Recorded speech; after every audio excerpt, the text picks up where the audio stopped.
las artes las empecé a conocer, insisto, desde muy pequeña, porque en el mismo lugar donde estaba un teatro que se llamaba La Azotea, exactamente en el mismo lugar, nada más que en la planta baja, estaba los inicios de la escuela de,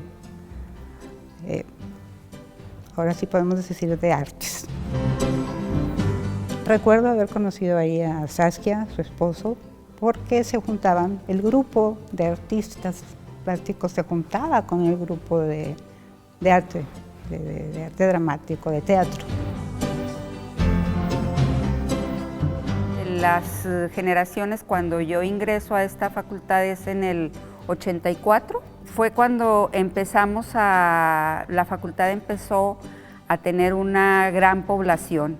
Y a lo mejor se ríen de la gran población que teníamos, porque un semestre que tuvimos 2 grupos de 20 personas, no saben, es que era así, echar vuelas, campanas al viento, porque eran demasiado estudiantes para nosotros. Desde que era el taller hasta acá, había todo tipo de alumnos. ¿Por qué? No existía la UDEM. Bueno, la UDEM como universidad sí, pero no existía la Facultad de Artes de la UDEM. Entonces aquí teníamos todo tipo de alumnos. Entonces era muy notorio la clase social, la diferencia de las clases sociales. Tenías un compañero que venía en su Mercedes, como aquel que se venía en el camión, ¿verdad? Estaba interesante porque pues no había mucho, no estaba tan complicado ahí en cuanto a población, ¿verdad? No había mucha saturación. Era un edificio un monolito, ¿verdad? Es un edificio muy agradable visualmente, ¿verdad? Me impactó, ¿verdad? Alrededor pues era prácticamente un poco entre desierto y vegetación, y eso me llamó la atención, el paisaje, las montañas, y me sentía en otra dimensión, otro planeta, ¿no? Sí me gustó, no había visto ese contexto, ¿verdad? Hasta en ese momento cuando llegué aquí a Mederos, ¿no? Entonces era una escuela también físicamente pequeña. El tercer piso, no sé cuántos de ustedes lo recuerden, los estudiantes de las nuevas generaciones a lo mejor ni han tomado clases ahí. En el tercer piso estaba todas las oficinas, toda la parte administrativa, estaba dirección, estaba secretaría académica, estaba la biblioteca, los cubiculitos de al lado eran salones de clase, estaba secretaría administrativa. Entonces realmente era una facultad pequeña, pero desde mi punto de vista, eso nos permitía tener una gran convivencia. El edificio tiene forma de T. O sea, si ves todo el primer edificio, es todo un corredor largo y tiene forma de T. Esa forma de T en realidad tenía unas aberturas en el techo que daban con el siguiente piso y luego con el otro piso, que la idea era bajar telones, trabajarlos y luego subirlos otra vez a los siguientes pisos. Este edificio empezó creo que en el 83 y en aquel entonces estábamos en el 81, 82, algo así. Se compró una cámara de tubos, de 3 tubos, una cámara más sencilla que nunca se usó, 2 grabadoras que eran pesadísimas, esas grabadoras, y un Telebeam, y no me acuerdo qué otra cosa se compró en San Antonio. No se compró equipo de edición. Era un problema porque se hacían prácticas de video y pues no había edición, ¿no? O sea, no había forma. Entonces cuando nosotros llegamos aquí, me dice Armando Flores, construye los laboratorios de fotografía que estaban en el tercer piso y en el fondo, y me trajo un montón de madera y un montón de material, y ahí entre Pedro López, que era un estudiante, y no sé quiénes más, ahí nos pusimos a clavar y levantamos ahí la cabina de grabación y todo lo que venía haciendo, y un ciclorama y cosas por el estilo, pero pues a la manera como nosotros lo hacíamos.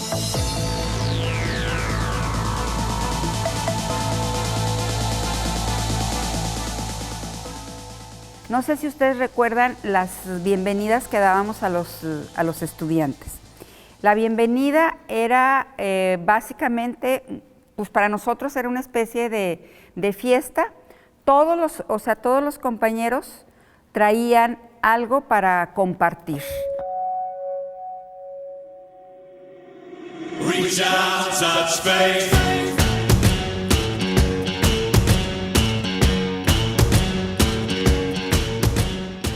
En ese tiempo de repente había gente que traía realmente viandas de comida, traían pasteles, había refrescos.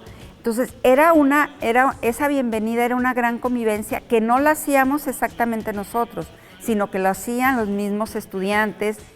La convivencia era muy bonita, muy de mucha hermandad, de mucha convivencia, de mucho intercambio. Nos ofrecieron la primera bienvenida, ¿verdad?, a nuestro grupo, pues era de juegos, ¿verdad?, así de manera relativamente sana, ¿verdad? No eran así tan alocados, pero sí era bonita la convivencia, ¿no? Juegos. De hecho, yo alcancé a graduar a una de las primeras generaciones. Si no mal recuerdo, Benito Muñoz, el maestro Benito, que ahorita se convirtió en maestro y trabajó muchos años aquí, él fue una de las primeras generaciones, ¿verdad? De las primeras, no estoy asegurando que sean la última, pero digo la primera, pero sí fue uno de los que conocí de los mayores, de las primeras. Benito Muñoz, y recuerdo, por ejemplo, Javier Mendiola también. Él ya venía de la escuela de artes visuales, ¿verdad?, de allá en la calle, en la colonia María Luisa. Esa generación de Javier, Héctor Olivares, que otro maestro, venían por allá, Enrique Ruiz, venían de la escuela el taller o escuela de artes visuales, pero que se encontraba en una casa en la colonia María Luisa, aquí en Monterrey. Con el paso del tiempo empezaron a hacerles videos de bienvenida mientras tomaban el propedéutico. Entonces esto los hacía sentirse acogidos dentro de la facultad.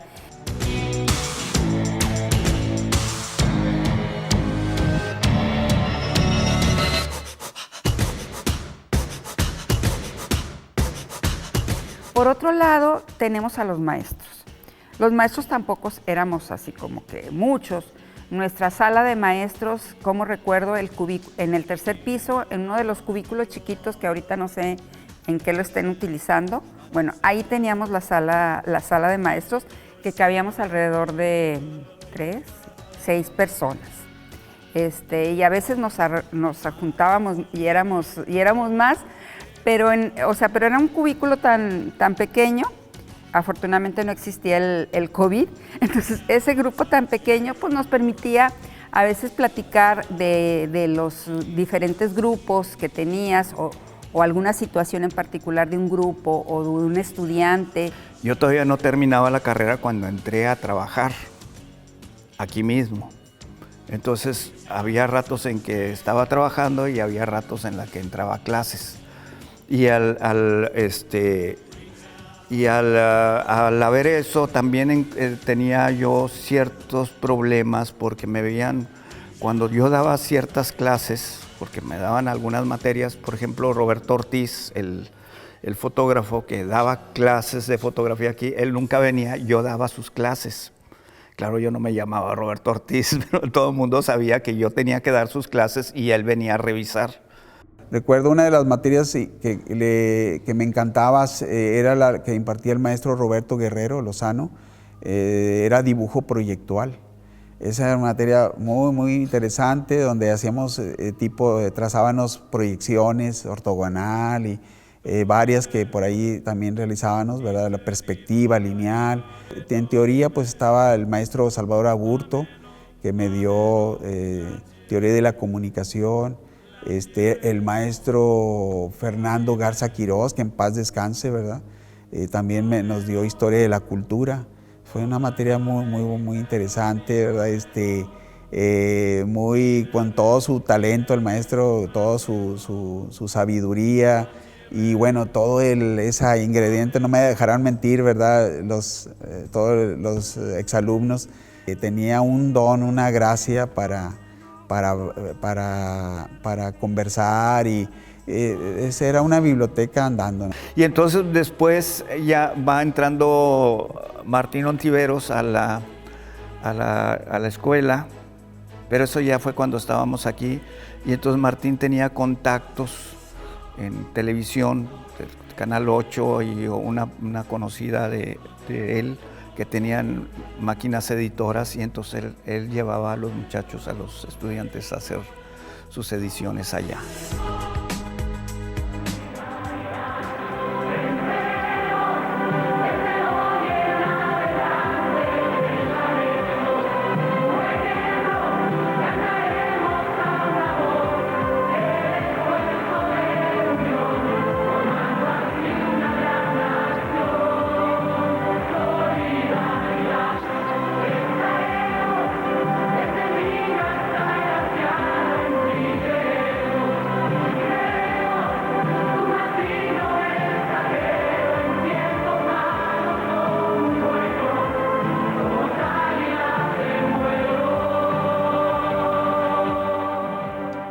Pedro López, Héctor Olivares y un Duncan, no me acuerdo cómo se apellidaba.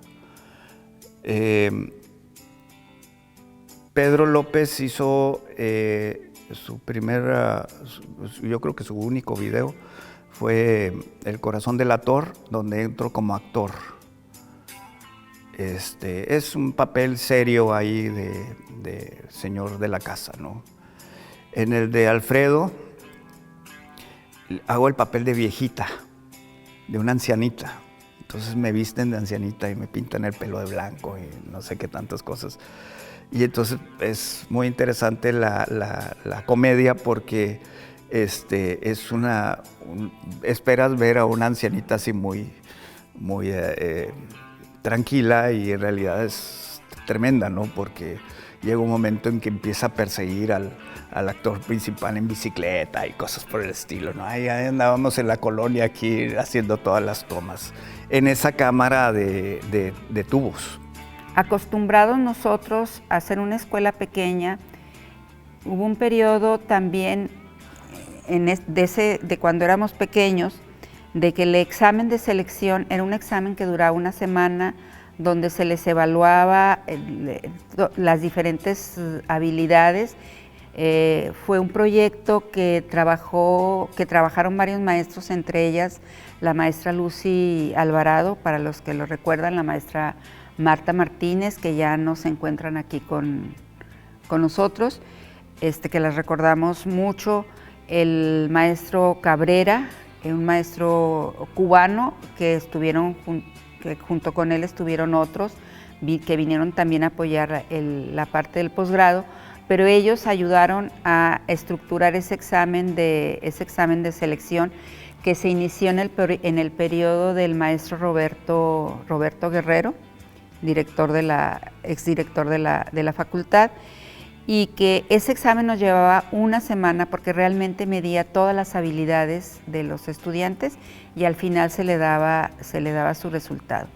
Cuando se vino una gran demanda hacia la facultad y por otro lado viene el Ceneval, pues ese tipo de examen desaparece y nos tenemos que abocar al que marca ya la universidad. De hecho, no solamente en la universidad, sino en el país, que era el examen del Ceneval. Batallábamos mucho porque estábamos acostumbrados a que nos pusieran a hacer muchas prácticas, ¿verdad? Pinta el cuadrito, toma la fotografía, toma el video y cosas. Pero cuando nos pusieron a leer, creo que el primero que nos puso a leer fue Garza Quirós. Y en realidad ahí yo entendí algo bien interesante, que es, quiero que leas para que entiendas lo que te voy a explicar, ¿verdad? No para que me repitas como perico lo que está en el libro. Los que salían del salón, de mi salón, para irse a otro salón, todos los demás se reían, decían, ¿ustedes qué tienen? Porque andaban vestidos de tipo hindú o indígena de aquí de México, o en fin, ¿verdad? O sea, dependiendo de lo que le hubiese tocado. Entonces, era divertido, o sea, era divertido en todos sentidos, porque ellos se divertían al hacerlo.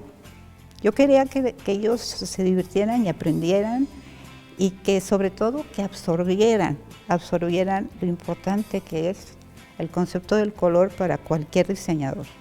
La posibilidad de que los estudiantes pudieran convivir no solamente con estudiantes de su carrera, sino con estudiantes de la carrera de artes, con estudiantes de la carrera de lenguajes, porque creo que esa es la gran riqueza que en un inicio tenían nuestros egresados. O sea, nuestros egresados tenían nociones de diseño, tenían nociones de fotografía, de video, tenían nociones de pintura, de dibujo. O sea, eso los hacía distintos a los egresados de otras facultades, de otras carreras, de otras universidades. Esa era una fortaleza muy importante para nuestros egresados. Sí, yo inicié, me dieron mis primeras horas como maestro de nivel técnico superior. Ahí había un grupo de muchachos que estudiaban, venían a estudiar técnico superior. Creo que, si no mal recuerdo, era como que hasta el quinto, sexto semestre, y de ahí ya se les daba como un certificado, ¿no? Una constancia de estudios, ¿no? Y eso les ayudaba para pues, colocarse, ¿no? Y buscar trabajo.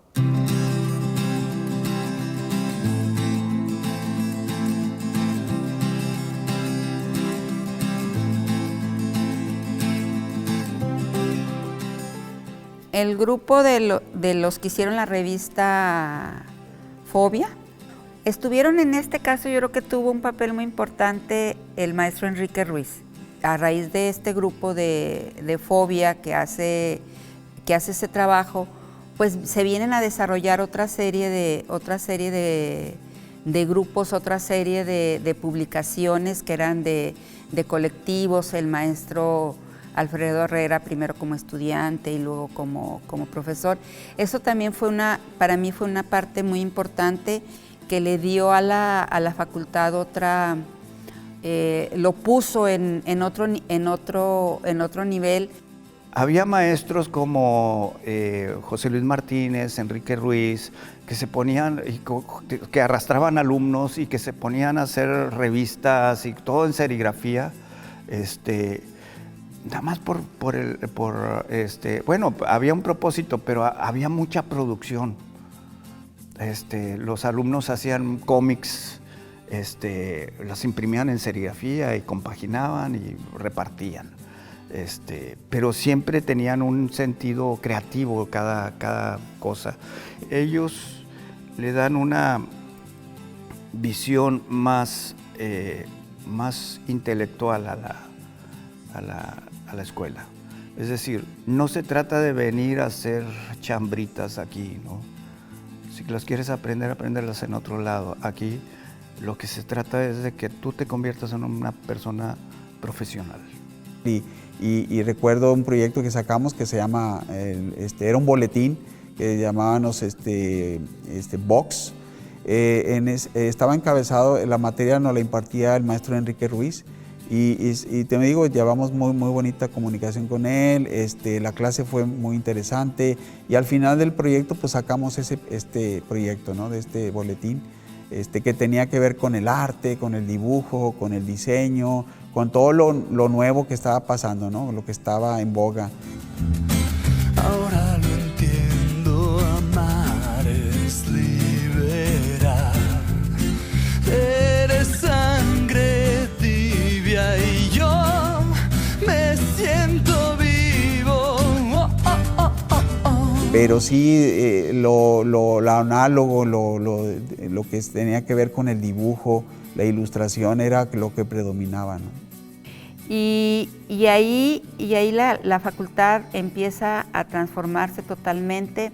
Pasamos también de lo análogo a lo digital porque al principio tener muchos laboratorios de fotografía, para poder cubrir la demanda que había. Después, pues se va perdiendo, ya no es posible encontrar tanto material, el papel, los químicos, y entonces esos laboratorios empezaron a perder su vigencia. Poco a poco los maestros tuvieron, y ahí recuerdo, muchos no querían dejar la fotografía análoga para entrar a la digital. Se les capacitó, pero había una resistencia. Siempre que tenemos que ir al cambio, tenemos una gran resistencia. Y entonces esto permitió también que empezáramos a buscar recursos para poder tener computadoras, para poder tener programas. Viene una transformación muy fuerte en ese sentido.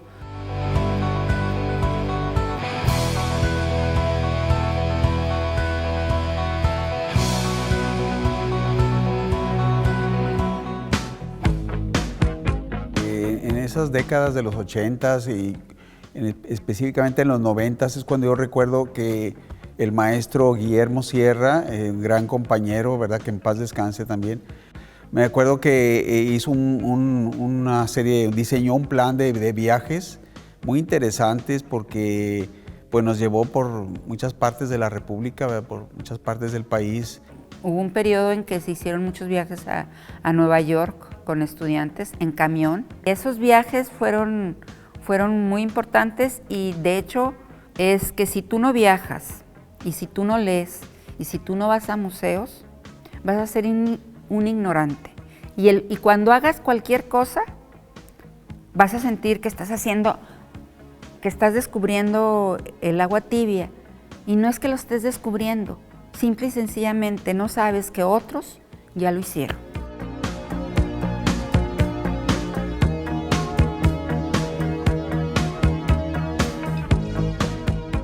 Esos tiempos de la facultad, de sus inicios, de verla cómo fue creciendo, cómo se fue transformando, de ir teniendo mayor presencia la facultad dentro de la universidad, de ir creciendo físicamente, pues la ha convertido en lo que es ahora una facultad con 3 carreras, con estudios de posgrado. Es una donde sus maestros, la gran mayoría de sus maestros tienen ya doctorados.